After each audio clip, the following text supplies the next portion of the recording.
So this is going to be a strength test of the hip flexors and then the hip medial and lateral rotators in a seated position. So we're going to check active range of motion again. Hip flexion, we want to be 120. In this position, hip internal and external rotation, we're looking at about 30 degrees as being normal here. Now, again, it's going to vary from resource to resource. We're looking for symmetry from side to side. Okay, so hip flexion, we want them to get to 120 degrees of flexion. Okay, so we'll start there. And again, you guys know how to measure that, so you can watch. A lot of times if I'm looking at the angle, I'm going to be watching from a side view to see if they get 120 degrees of flexion. So I'm going to have her raise this knee up towards the ceiling. Yep, hike the knee up and back down. Again, just looking for symmetry. Is there lateral rotation or medial rotation? Go ahead and come up.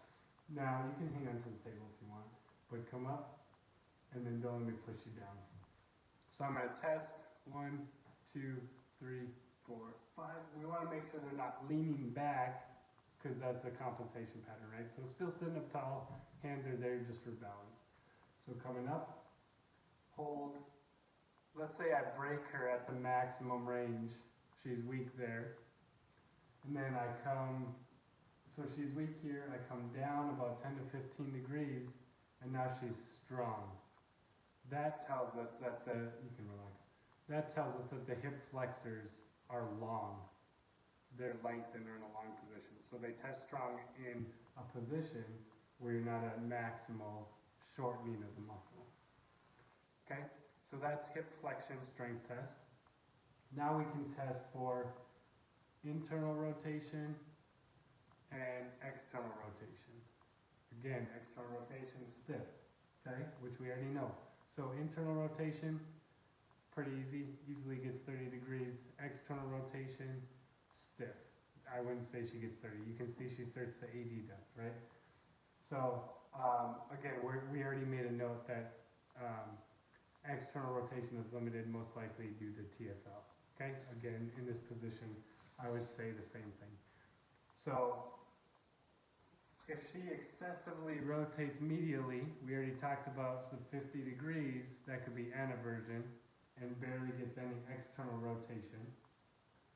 Or if she goes a ton of motion into external rotation, and then barely has any internal rotation, we're thinking retroversion. Okay, so again, still keep those structural abnormalities in mind. And then if she internally rotates, I can test her strength here. I'm going to stabilize at the thigh, just above the knee. And then I'm going to push down on the ankle and say, don't let me move you. So this is testing internal rotation strength. And if she's weak there, I come off about 10 to 15 degrees, test it again. If she's strong there, the internal rotators are long. Okay, but still strong. Same thing, external rotation. Hold that position, don't let me move you. Testing external rotation strength. Again, if she's weak, I can come off a little bit. Test again. If she's strong there, then the external rotators would be long, just like all the other tests we've done.